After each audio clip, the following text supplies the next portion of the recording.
Based on my calculation, ang nakalculate kong distance or yung lalim ng balon mula dun sa tubig hanggang dun sa ibabaw kung saan kumanta si Snow White ay ito. Today, sa video na to, we'll be having our DIY or buy segment about ultrasonic parking sensors.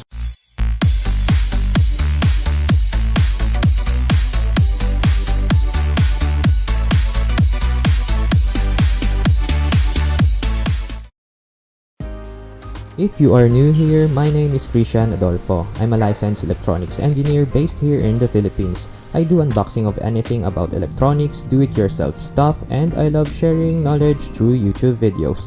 So, don't forget to like, share, and subscribe to my YouTube channel to keep the videos coming. Also, consider hitting the notifications bell so when I upload a new video, you'll be informed first.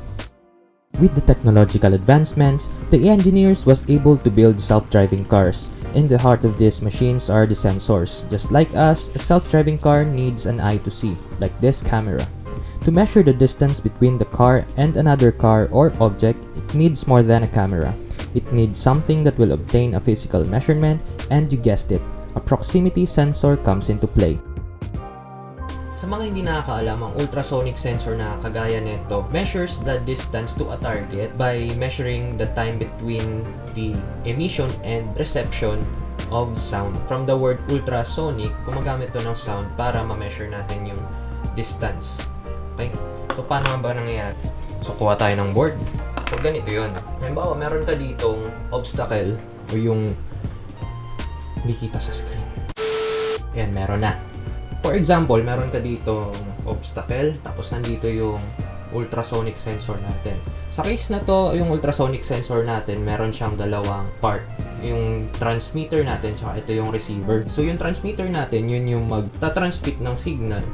And yung receiver natin, yung mag-aantay ng bounce back ng signal natin. Yung signal na yun is yung sound. Given that, meron tayong dito distance between sensor and yung obstacle natin. Isa pang ginagawa ng sensor natin is nini-measure niya yung time between yung pag-emit ng signal and yung pag-receive yung signal natin. We have to keep in mind na yung distance na tinravel ng sound natin is 1, yung papunta doon, and 2, yung bounce back. So, ang total distance na na-travel ng sound natin ay twice. So, gamit yung distance formula natin from velocity, yung velocity is equal to distance over time. So, lipat natin yung distance equal to velocity times time. Okay? Meron kang time, and alam mo rin na twice ng distance yung meron tayo. Yung V na gagamitin natin is yung velocity ng sound. So, yung velocity ng sound is 340 meters per second given at room temperature at 1 atmosphere.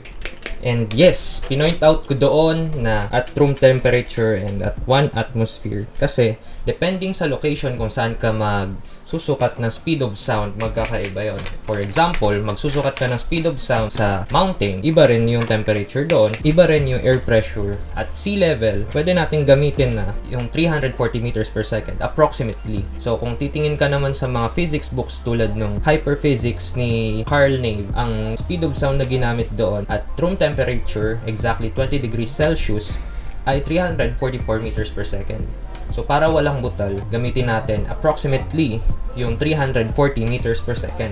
Magagamit nyo rin yan sa board exam, lalo na sa mga electronics engineers na magbo-board exam maybe this year or maybe next year. Hindi natin alam. Nga pala, shoutout sa mga magbo-board exam pa lang at na-postpone na naman ang mga board exams natin. Like yung sa civil, electronics engineers, electrical engineers. Kaya natin to. Going back to the topic, naalala ko bigla si Snow White nung kumanta siya dun sa Wishing Well. Kung papakinggan niyo ulit yung Wishing ni Snow White, nung kumanta siya dun sa Wishing Well,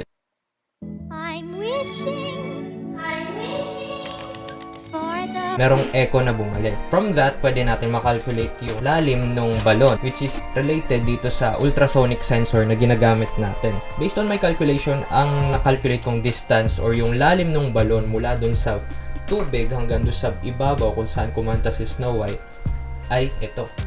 Okay, just comment down below kung ano yung nakuha nyo at kung sino yung may pinakamalapit na sagot dito sa na-compute kong value ng distance or yung lalim ng balon ay mananalo nito. Isa sa mga 3D prints. Tada! So, comment down below. And since alam na natin kung ano yung working principles ng mga ultrasonic sensors, ngayon try na nating bumuo ng sarili nating ultrasonic sensors. Pero bago yon, tignan muna natin paano gumagana to commercially available na ultrasonic parking sensor. Ang laman nito ay itong pambutas dun sa sasakyan. Itong display, 4 na ultrasonic sensors, power supply cable, and yung central processing unit niya kung saan pinaprocess yung mga signals or yung nanggagaling dun sa 4 na ultrasonic sensors natin. Kailangan natin i-power up to para malaman natin kung paano nga ba siya gumagana. Kuha tayo ng power supply na merong 12 volts. Kita niya, ito yung power supply ko since college. Isa tong 80x power supply, which is yung ginagamit nating mga power supply sa computer natin. And convert ko siya na maging bench power supply. So maybe in the future videos, sana makagawa ko ng video para gumawa nito. And siguro mamimigay rin ako ng isang ganito para sa isang deserving na tinkerer or electronics engineer na gumagawa ng mga videos or gumagawa ng mga experiments at mahilig magkali-kalikot katulad ko. Okay? Kabit na natin tong power supply cable. Again, red is for positive, black is for negative. Dito sa power supply ko, make sure ni off muna natin, then kabit natin si negative terminal sa negative and si positive sa positive terminal. Kabit muna natin tong display module natin. Tapos kabit din natin yung mga sensors. Then turn on supply.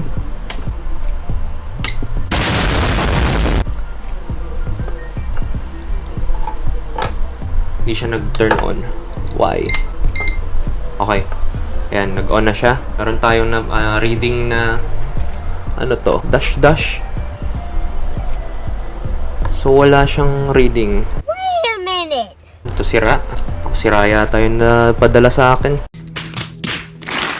Yari tayo dyan. Sayang tayo ng 500 ulit. Okay, troubleshoot natin.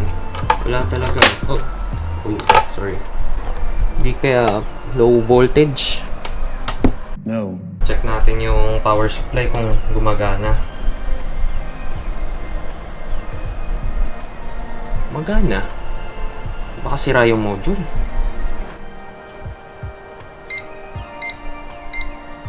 Oh.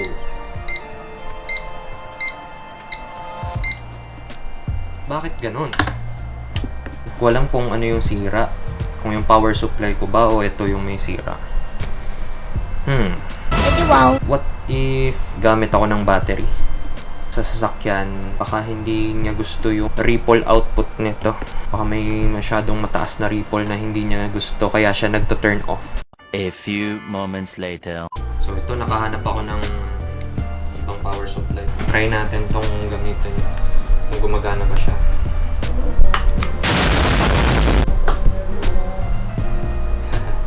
Check natin yung voltage kung pasok pa siya dun sa kailangan natin. And there we get 12.3736. Now try na natin siyang i-power up gamit ito. Is it working? Ito, gumagana na siya. Ito yung monitor. Meron akong nakakabit na isang sensor. Okay. Nakakapag-measure siya ng distance.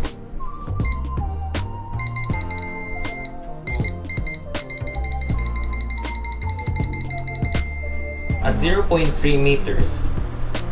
Ba, may S ba dapat o wala? Wow. Sa ganung distance, yung beeping ng sound niya is dire-diretso na.